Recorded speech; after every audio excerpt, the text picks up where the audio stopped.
नमस्कार दोस्तों, आप देख रहे हैं एक भारत डेली और आपके साथ मैं हूं राम बाबू गौतम। उत्तर प्रदेश में 2027 में विधानसभा चुनाव को लेकर के बहुजन समाज पार्टी अपने पुरानी केमिस्ट्री पर, अपने पुराने राजनीतिक फॉर्मूले पर लौटती हुई दिखाई दे रही है। बहुजन समाज पार्टी की सुप्रीमो बहन जी की तरफ से जब से यह ऐलान हुआ है कि बहुजन समाज पार्टी 2007 की तरीके जो भाईचारा कमेटियां हुआ करती थी उनको बहाल किया जाएगा, उसके बाद से सोशल मीडिया पर, राजनीतिक गलियारों में बहुजन समाज पार्टी की जबरदस्त चर्चा हो रही है।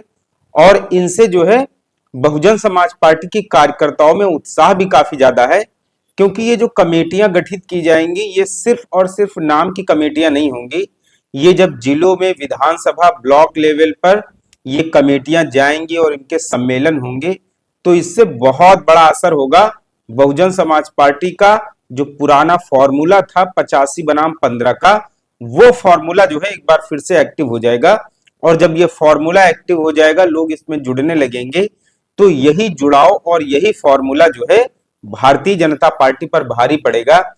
तो 2007 में विधानसभा चुनाव में बहुजन समाज पार्टी की तरफ से बहुत बड़े स्तर पर जो है सम्मेलन हुआ करते थे, और तब इसको जो है विपक्ष की तरफ से, मीडिया की तरफ से जात की राजनीति का नाम दिया जाता था।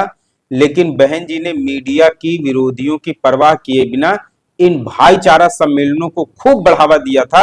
आपको याद होगा कि 2007 में जब विधानसभा चुनाव हो रहे थे, मुझे पूरा पूरा याद है, उस समय ब्राह्मण सम्मेलन हो रहे थे, कुर्मी सम्मेलन हो रहे थे, पासी सम्मेलन हो रहे थे, धोबी सम्मेलन हो रहे थे, पटेल सम्मेलन हो रहे थे, रावत सम्मेलन हो रहे थे, शाक्य सम्मेलन हो रहे थे, राजभर सम्मेलन हो रहे थे, पाल पटेल सम्मेलन हो रहे थे। इस तरीके के सम्मेलन जब हो रहे थे छोटी छोटी जगहों पर, छोटे छोटे मंचों के माध्यम से, तो विपक्ष इनको खूब तूल दे रहा था कि बहुजन समाज पार्टी जो है वो जातियों की राजनीति को बढ़ावा दे रही है। उस समय बीजेपी और समाजवादी पार्टी की तरफ से खूब हल्ला बोल किया गया था। लेकिन बहन जी ने इन सब चीजों की, मीडिया की बिल्कुल भी परवाह नहीं की, और जात के नाम पर जो भाईचारा सम्मेलन हो रहे थे वो सम्मेलन पूरे उत्तर प्रदेश में हुए। और उन सम्मेलनों का ही असर था कि पूर्वी उत्तर प्रदेश में और इसके अलावा पश्चिमी उत्तर प्रदेश में बहुजन समाज पार्टी ने जो बेजोड़ प्रदर्शन किया था उसकी आज तक लोग याद रखते हैं।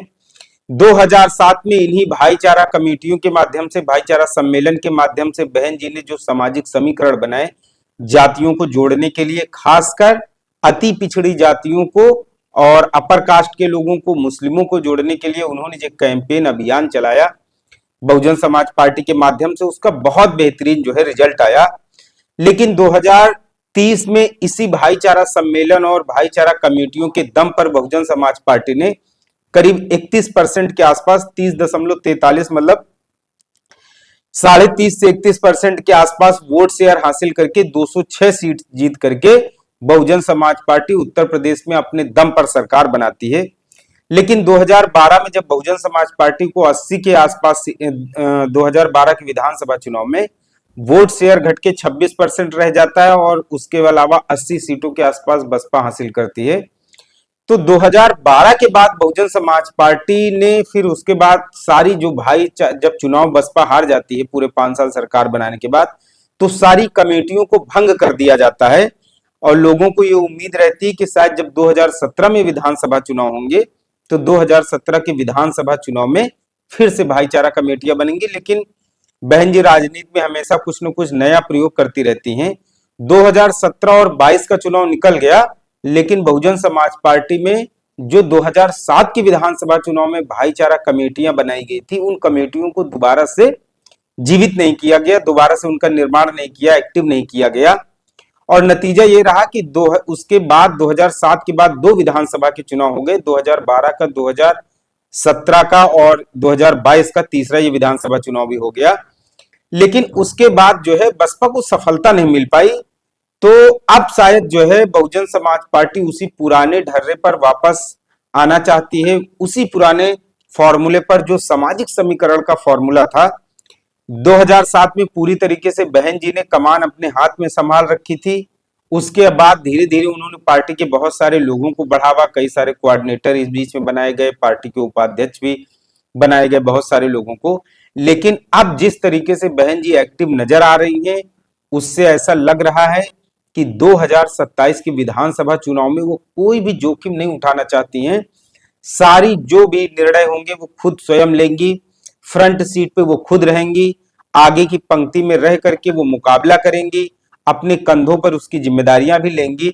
और इसीलिए शायद जो है महीने में 2-2, 3-3 बैठकें, जिस बहुजन समाज पार्टी में बैठकों का इंतजार 6-6 महीने तक किया जाता था, 3-3 महीने तक, उसी बहुजन समाज पार्टी में अब इतनी तेजी से पैटर्न बदला है बीते 1-2 महीनों में कि बहन जी इतनी एक्टिव नजर आ रही है कि संगठन की बैठकें एक महीने में 2-2, 3-3 बार ली जा रही हैं।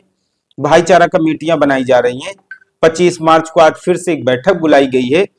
तो ये सब बताता है कहीं न कहीं कि बहन जी 2007 में जिस फॉर्मूले से उन्होंने भारतीय जनता पार्टी, समाजवादी पार्टी जैसी दो बड़ी पार्टियों को उत्तर प्रदेश में रोक दिया था, अपने इसी सामाजिक फॉर्मूले से, 85 बनाम 15 के फॉर्मूले से, वो फिर से एक बार उसी फॉर्मूले को फिट करेंगी और उत्तर प्रदेश में 2027 में जो विधानसभा चुनाव होने जा रहा है वो उसमें कोई भी चूक बर्दाश्त नहीं करेंगी। इस बार के चुनाव में उन्होंने राजभरों को, पाल हैं, शाक्य हैं, कुशवाहा हैं, मौर्य हैं, पटेल हैं, धोबी हैं, सोनकर हैं, पिछड़ी और अति पिछड़ी जातियों पर उनका बहुत ज्यादा फोकस रहेगा। पश्चिमी उत्तर प्रदेश में मुस्लिम बाहुल्य इलाके हैं, इसलिए पश्चिमी उत्तर प्रदेश में वो मुस्लिमों को जोड़ने के लिए पार्टी से जरूर कोई न कोई विशेष अभियान चलाने वाली है। अभी फिलहाल बहुजन समाज पार्टी में अति पिछड़ी जातियों को जोड़ने के लिए काम किया जा रहा है। बहुजन समाज पार्टी में अनुसूचित जाति उसका बेस वोट माना जाता है, काडर वोट माना जाता है। पिछड़ी और अति पिछड़ी जातियों को बहुजन समाज पार्टी से जोड़ना है, उसके अलावा मुस्लिमों को भी जोड़ा जाएगा। तो अभी फिलहाल 3 फॉर्मूले पर काम हो रहा है, पिछड़ी जातियों को, अनुसूचित जातियों को और अल्पसंख्यकों को पार्टी से जोड़ने को लेकर के एक मुहिम चलाई जा रही है। अभी फिलहाल 3 बड़ी जो हिस्से हैं बहुजन समाज का, जिसको 85% कहा जाता है, तो अभी इन्हीं पर काम हो रहा है, दलितों को, पिछड़ों, अति पिछड़ों को और इसके अलावा मुस्लिमों को पार्टी से जोड़ने के लिए कमेटियां बनाई गई हैं। अब उसके बाद बहन जी जो है अपर कास्ट के लोगों को जोड़ने के लिए भी कमेटियां बनाएंगी। इसका नेतृत्व इस बार सतीश चंद्र मिश्रा को दिया जाएगा या फिर कोई और ब्राह्मण चेहरा सामने लाया जाएगा। अभी ये सब चीजें भविष्य के गर्त में हैं, इसलिए इन पर अभी कुछ नहीं कहा जा सकता है। फिलहाल बहुजन समाज पार्टी ने 3 बड़े वर्गों को जोड़ने के लिए अभियान चला रखा है। भारतीय जनता पार्टी की तरफ से जो राजनीति की जा रही है वो 80 बनाम 20 की जाती है। भारतीय जनता पार्टी एक तरफ चाहती है कि 80% हिंदू और 20% में वो मुस्लिमों को देखती है। इसलिए आपने देखा होगा राजनीति में इस समय औरंगजेब और समय समय पे न जाने कैसे कैसे मुद्दे आते रहते हैं। इन मुद्दों का कोई धरातल पर इनसे कोई लेना देना नहीं होता है। तो फिलहाल बीजेपी जिस तरीके से 80 बनाम 20 की लड़ाई को बनाना चाहती है, उत्तर प्रदेश में हिंदू बनाम मुस्लिम चुनाव को करना चाहती है, उसका सिर्फ और सिर्फ एक ही फॉर्मूला है, मान्यवर कांशीराम साहब वाला। उसी फॉर्मूले को आगे बढ़ा करके बहन जी ने 2007 में सत्ता हासिल की थी और अब उसी फॉर्मूले को और आगे बढ़ा करके उसको और मजबूत करके 2027 में भी सत्ता हासिल करने का संकल्प लिया गया है। देखना है इसमें किस तरीके से सफलता मिलती है। आपको ये वीडियो एनालिसिस स्टोरी कैसी लगी कमेंट करके जरूर बताएं।